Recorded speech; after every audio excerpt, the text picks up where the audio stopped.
This is the third part of an ongoing series called All Over the Place via Your Suggestions, where I will continue to research your suggestions and follow the many clues you all provide that help to uncover our hidden history. In part 3, I was guided by looking into the suggestions and information from viewers about Port Townsend in northwest Washington, Yakima in central Washington, and Pembroke in South Wales. What is interesting about doing this work, following up on viewer suggestions, is that more often than not, unplanned themes and correlations emerge that are unique to each part, and this one was no exception. I don't start out looking for particular themes. I start out by selecting places people have suggested, and then I start looking to see what's there. What I found in this case are intriguing correlations and similarities between what is found in Washington state and what is found in South Wales, and I gave examples of a few other places with similar correlations from past research I have done. My starting place for this particular journey of going all over the place via your suggestions is Port Townsend in Washington state. My name is Michelle Gibson. EM sent me several pictures of buildings in Port Townsend, a port city on the Gower Peninsula at the northeast tip of Washington state's Olympic Peninsula. Port Townsend first became a settlement on April 24th of 1851, the year it was first incorporated. Port Townsend is located next to the entrance of Puget Sound and was called the City of Dreams because of early speculation that it would become the West Coast's largest harbor and is known by its other nickname, the Key City, today. We are told that by the late 19th century, the town was very active in getting ready for its future expected growth, and that many ornate Victorian buildings were constructed here during this time. Though railroad extensions were planned to the port, the Panic of 1893, an economic depression lasting until 1897, caused the funding to dry up, and the railroad lines ended on the other side of the Puget Sound.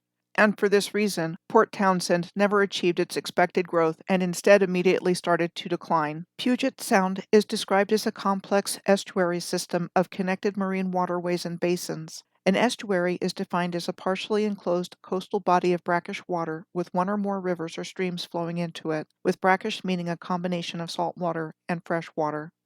EM sent me a picture of the Jefferson County Courthouse in Port Townsend. It was said to have been built in 1892 in the Romanesque Revival style and designed by architect W.A. Ritchie. W.A. Ritchie was said to have won numerous competitions for county courthouses and other public buildings in the early 1890s, and was the first architect to achieve statewide reputation in Washington. Other buildings attributed to him, besides the Jefferson County Courthouse, included the Old Capitol Building in Olympia, Washington, said to have been built between 1890 and 1892. And the Spokane County Courthouse in Spokane, Washington, said to have been built in the French Revival and Chateauesque architectural styles in 1895. EM sent me this photo of the historic Hastings Building in Port Townsend, said to have been built starting in 1889 and completed in 1890, and designed by Elmer H. Fisher in the Romanesque architectural style of the Victorian era. It was considered to be the city's most elegant building and has always been utilized as a commercial and office space. Elmer H. Fisher was considered best known for his architectural work in rebuilding Seattle after the 1889 Great Fire of Seattle, though interesting to note that he began and ended his career as a carpenter while practicing as an architect in Washington between 1886 and 1891. Besides the Hastings House in Port Townsend, he was credited with the design of the Romanesque-style Pioneer Building in Seattle, the construction of which was said to have started in 1889 and completed by 1892. EM also sent me this photo of the James and Fisher Building in Port Townsend. The architectural firm of Fisher and Clark, Elmer H. Fisher and George Clark, were credited with its design, and that it was built in 1889 and owned by Francis W. James and Lucinda Hastings. Like the Hastings Building, the James and Hastings Building has also operated as commercial and office space throughout its history. EM mentioned that there is also a Rothschild House in Port Townsend. The Rothschild House was said to have been built by David Charles Henry Rothschild as a family home in 1868 and operates as a museum today. He had immigrated from Bavaria in Germany to the United States in the mid-1840s. Shortly after settling in Port Townsend in 1858, David Rothschild, known as the Baron, established a business there that not only operated as a mercantile store, but as well provisioned ships and did some marine salvage work. Just wanted to take a look at a couple of other places in the area before I leave Port Townsend. Fort Worden, Fort Flagler, and then Fort Casey on Whidbey Island. Fort Worden was said to have been constructed between 1898 and 1920 and was an artillery corps base to protect Puget Sound from invasion by sea and active as a U.S. Army base between 1902 and 1953. From 1957 until its closure in 1971, it was utilized by the state of Washington as a juvenile detention facility, after which time it was turned into a state park. The address for the Fort Worden State Park is 200 Battery Way East in Port Townsend. The Point Wilson Lighthouse is on the grounds of the Fort Worden State Park and considered to be one of the most important navigational aids in the state, where it overlooks the entrance to Admiralty Inlet that connects the Strait of Juan de Fuca with Puget Sound. Reportedly, the second lighthouse said to have been built here. It was said to have been completed in 1914, replacing an earlier one that opened in 1879.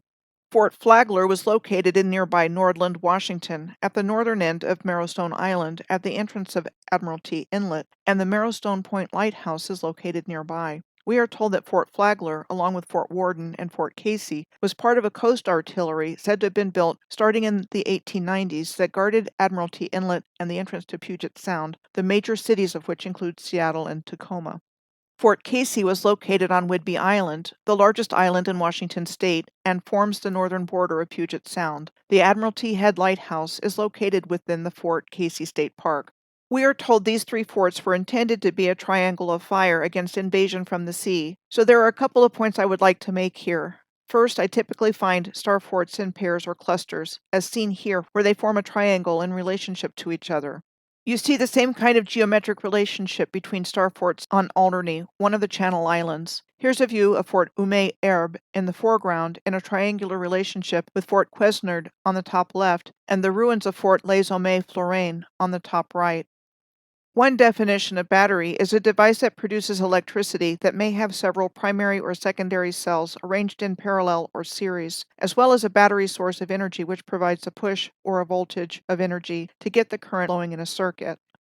Another meaning of the word battery is the heavy fire of artillery to saturate an area rather than hit a specific target, and which has come to be associated with all of these so-called forts. A third definition of battery is an assault in which the assailant makes physical contact.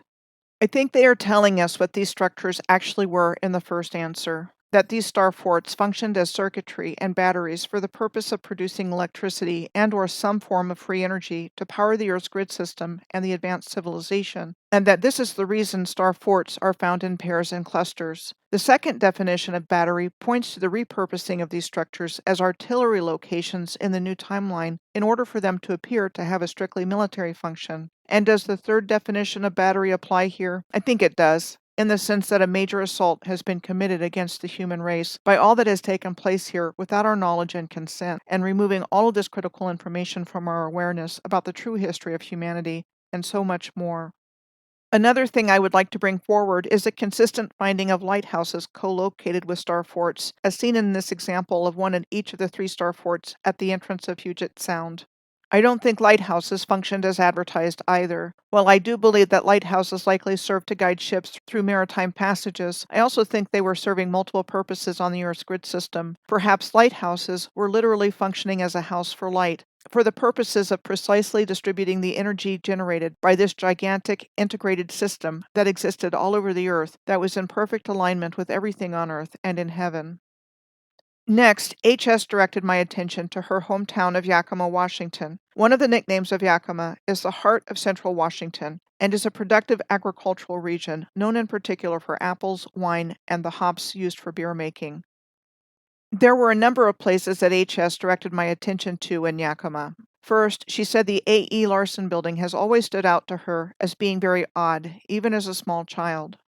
The A.E. Larson building was said to have been built by entrepreneur Adelbert E. Larson in 1931 and designed in the Art Deco architectural style by local architect John W. Maloney. At 11 stories, it was and still is the tallest building in Yakima. The architect John W. Maloney was credited with the design of numerous buildings in Washington, Alaska, and California, including but not limited to the Shaw Smizer Hall at Central Washington University in Ellensburg, the Old Providence Hospital in Anchorage, Alaska, that opened in 1939 and operated through the Sisters of Providence, and St. John's Hospital in Santa Monica, California, which opened in 1942 and operated through the Sisters of Charity. Then there's A.E. Larson's Rosedale Mansion in Yakima. Here's what we are told about it. It was said to have been built between 1904 and 1909 for Adelbert E. Larson and his wife Rose, hence Rosedale. The Larson family lived here until Rose's death in 1945, and the property was willed to the city for the purpose of turning the mansion into an art gallery. The city of Yakima, however, sold the property and the money provided for its upkeep and used the funds to create the Larson Art Gallery at the Yakima Valley Community College. The property went through several owners over the years and sat empty for 18 years before being purchased by new owners who converted the mansion into a bed and breakfast, which opened in 2009.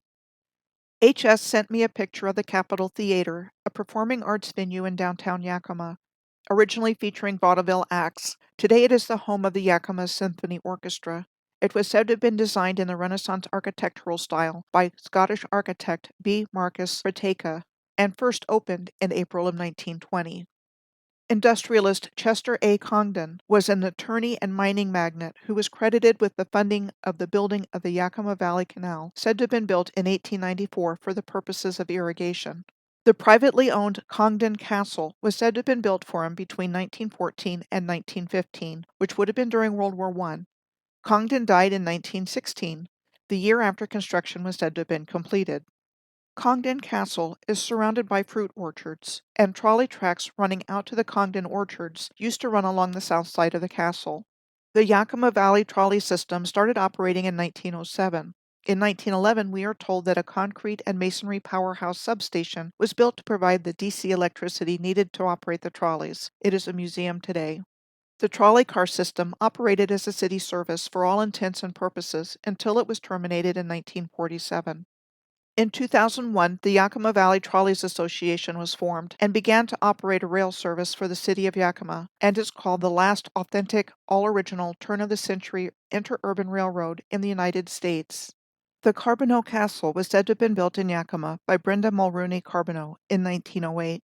Brenda Mulrooney was an enterprising Irish-born entrepreneur and said to be the richest woman in the Klondike, having made her first fortune as a merchant during the Klondike Gold Rush, which took place in the Yukon between 1896 and 1899, which she lost, but subsequently made another fortune doing other things. Today it is a flower and gift shop. The Carmichael Castle is located in Union Gap, a city in the Yakima Valley.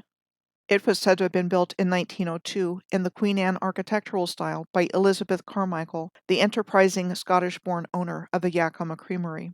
Next, viewer M suggested that I look into Pembroke and Pembroke Dock in West Wales. Pembroke has many historic buildings, walls, and complexes, including Pembroke Castle, which is described as a medieval stone fortress founded by the Normans in 1093, the seat of the powerful Earls of Pembroke and the birthplace of King Henry VII, and Monkton Priory, directly across from the Pembroke Castle, and said to have been founded in 1098 by the Anglo-Norman magnate Arnulf de Montgomery and granted to the Benedictine order. So a couple of things to point out here. First, about these two locations as seen on Google Earth. Pembroke Castle has the appearance of a star fort with rounded bastions. There are different shapes and styles of star forts all over the earth, like these two in Puebla, Mexico, Forts Laredo and Guadalupe, situated across from each other. So it wouldn't surprise me to find out that Monkton Priory and its grounds are in a star fort configuration as well. The two locations are connected by what is called the Monkton Bridge. And on one side of the Monkton Bridge is what is called the Monkton Pill. Though located right next to each other, Pembroke and Monkton are considered two separate towns. The narrow lower commons are below the Monkton Bridge, where it looks like it could have been part of the water's course at one time. The Pembroke River flows past Pembroke Castle to the Milford Haven waterway at the Pennar mouth. The Pembroke River is said to start at Manorbier Newton and meander its way through Lamphy and flows past the Pembroke Castle in Pembroke. But the Pembroke River doesn't make an obvious appearance until it enters Pembroke. When it enters Pembroke, there are three ponds, the first of which is the Mill Pond, the second is the Middle Mill Pond, and the third is the Castle Pond, below the Pembroke Castle. The Mill Pond was said to be a former tidal inlet. The mill was an ancient corn mill, powered by the tidal flow of the inlet, built soon after the Pembroke Castle was founded and granted to the Knights Templar in 1199. A mill was said to have been at this location since 1830 and was destroyed by fire in 1956. Only the foundations remain. The Pembroke train station is a short walk from the Pembroke Castle and was said to have first opened in 1863, the line being extended to Pembroke Dock a year later. The original train station building was built out of limestone. It was demolished in the 1970s and replaced with the current shelter. The construction of the South Wales Railway was said to have been proposed in an 1844 prospectus and opened in stages starting in 1850. It connected the Great Western Railway to South Wales. Pembroke Dock is a town that is located 3 miles or 4.8 kilometers northwest of Pembroke and situated on the River Claddow. Originally called Pater Church, it grew quickly after the Royal Navy dockyards were founded here in 1814. It ceased being used as a dockyard by the Royal Navy in 1926, not long after World War I ended, for the given reason of lack of funding.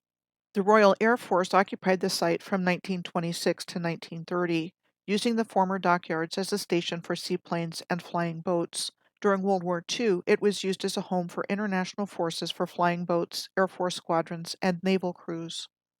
The defensible barracks at the Pembroke Dock was said to have been built in the 1840s to house the Royal Marines based at the Royal Navy dockyards and to cover the landward side of the dockyard from an infantry assault. It is described as a 20-sided stone masonry fort with a dry moat. It was acquired by a private developer in 2019 and is currently up for sale for 1.2 million euros. One section of it has already been converted into apartments, and it is being marketed for residential or commercial use. One more place I would like to take a look at here is the Milford Haven Waterway.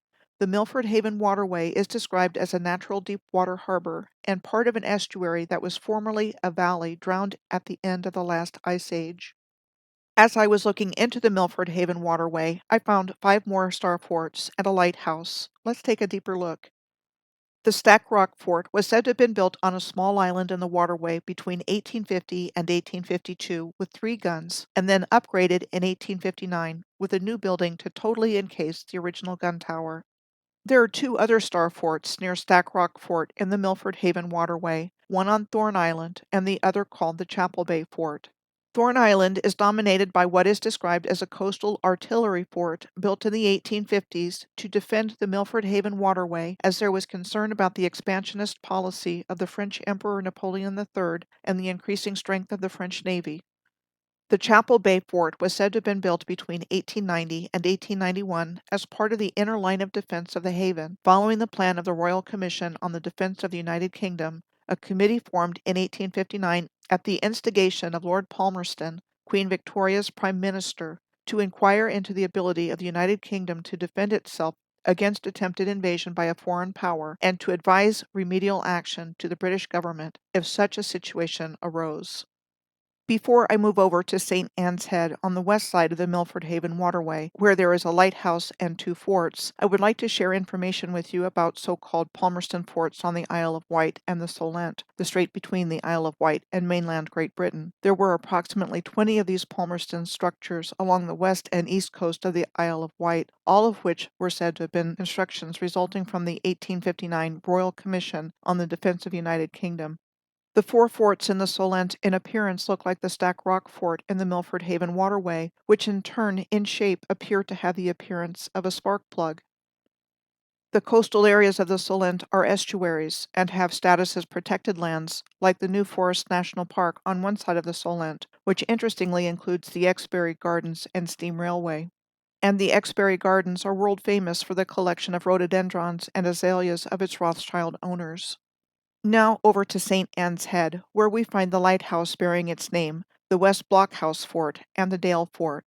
First, the St. Anne's Head Lighthouse. Trinity House was said to have first built 2 lighthouses here in 1714 at the entrance to the Milford Haven waterway to guide ships around rocks hazardous to shipping. The St. Anne's Head Low Lighthouse was said to have been rebuilt in 1844 because cliff erosion endangered the original lighthouse.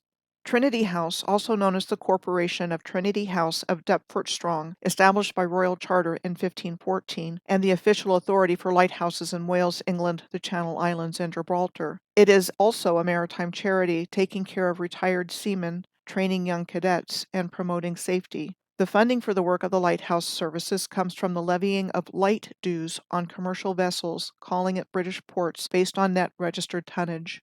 The West Blockhouse Fort on West Blockhouse Point is described as a mid-19th century coastal artillery fort that was also constructed in response to the perceived threat of invasion of the forces of French Emperor Napoleon III, who came to power in 1851.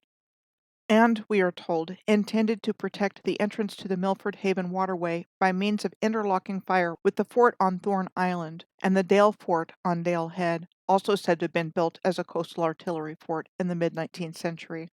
Today, Dale Fort is a center run by the Field Studies Council, offering field work for schools and other course offerings. I mentioned previously the estuary lands of the Solent, the strait separating the Isle of Wight from mainland Great Britain, and the Exbury Gardens in the New Forest National Park. I noticed the Gower area of outstanding natural beauty, or AONB, to the southeast of Pembroke and Pembroke Dock along the coastline of South Wales, and decided to go take a look at what they tell us about it. In 1956, most of the Gower Peninsula became the first area in the United Kingdom to be designated as an area of outstanding natural beauty, an area that has been designated for conservation due to its significant landscape value. In my research, I have consistently found the word natural to be a cover-up code word for the original civilization.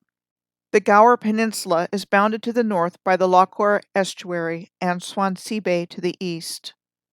Worm's Head is located at the furthest westerly point of the Gower AONB. Worm's Head is described as a headland of 3 islands comprised of Carboniferous limestone, meaning the collective term for the succession of limestones occurring widely throughout Great Britain and Ireland during the Dinantian epoch of the Carboniferous period, which occurred roughly 340 million years ago. Worm's Head is only accessible on foot for 2.5 hours either side of low tide, and yes, people have gotten stuck out there. The formation known as the Devil's Bridge is located on the middle island. It is important to note here that limestone was a common building material in the ancient world and used in constructions like the Pyramids of Giza and the Western Wall, also known as the Wailing Wall, an ancient limestone wall in the old city of Jerusalem. The Goat's Hole Cave, one of the Paviland caves in Gower, was excavated in 1823 and is considered one of the most famous archaeological sites in Great Britain due to the discovery of the Red Lady of Paviland, though the skeleton has since been determined to have been that of a man. The skeletal remains were dyed in red ochre and said to date back to 31,000 BC, and recognized as the earliest ceremonial burial in Europe and the first human fossil remains found in the world. The Gower Peninsula is home to what is called the Parc La Brioche burial chamber, a chambered long barrow or cairn believed to have been constructed during the Neolithic age in Britain around 6000 BC and discovered in 1869 by workmen digging for roadstone.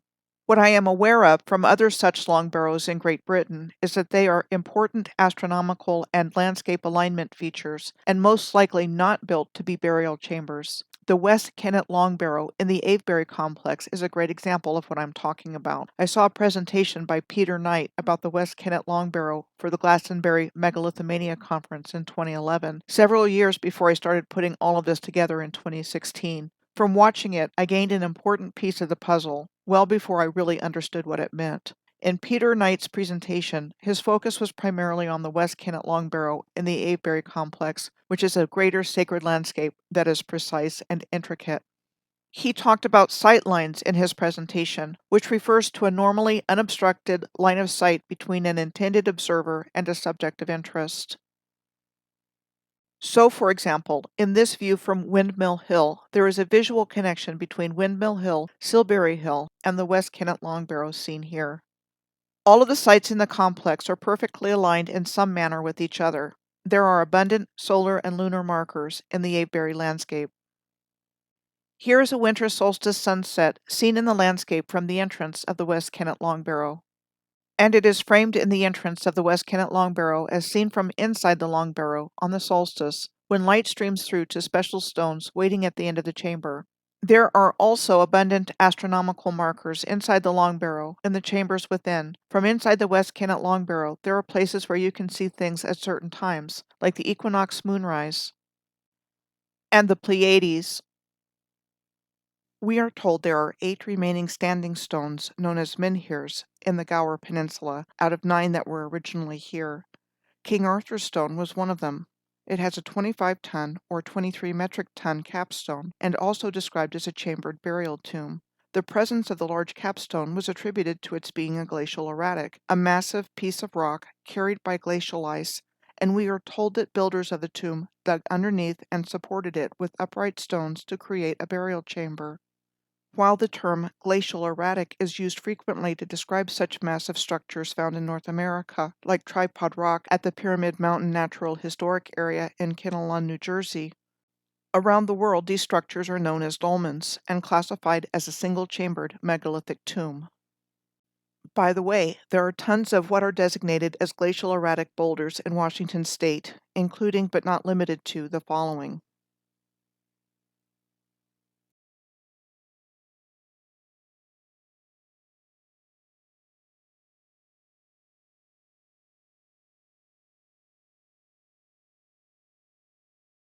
Back on the Gower Peninsula, we are told the Romans built a rectangular fort called Lucarum at the mouth of the river Lucor in the late 1st century to house a regiment of Roman auxiliary troops.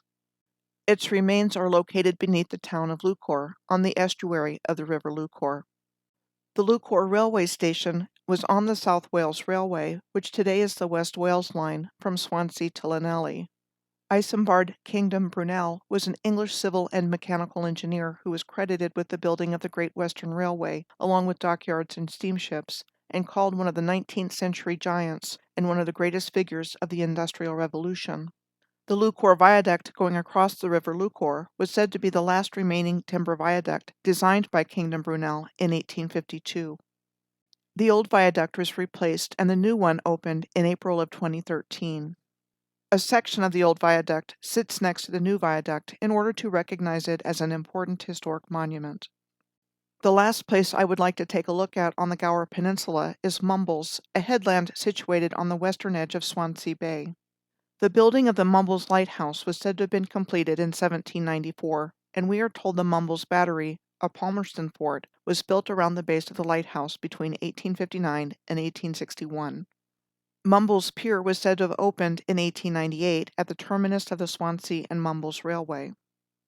The Swansea and Mumbles Railway was the world's first horse-drawn public passenger train service. It first opened in 1804 to transport iron ore from the Clyde Valley and limestone from the quarries of Mumbles, and then opened in 1807 to passenger train service. Steam power replaced horsepower in 1877 and was used until 1929, when it switched to electric power, until the closure of the line in 1960.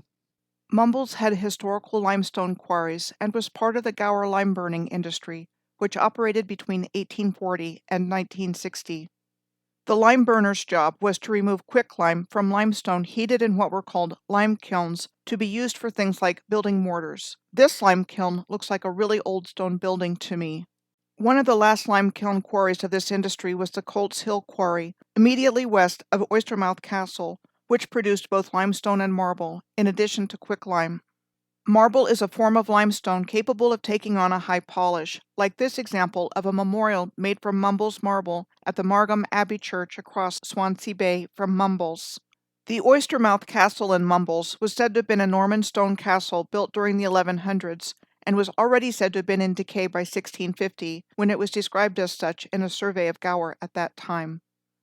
When I was reading an article about elliptical polarization a while back, I encountered the diagram showing the efficiency in decibels of the axial ratio of two antennae, and the shapes formed in the graph immediately brought this common shape of windows in cathedrals to mind, on the right, compared with the chapel window at Oystermouth Castle. Were these windows actually functioning as antennae for sound?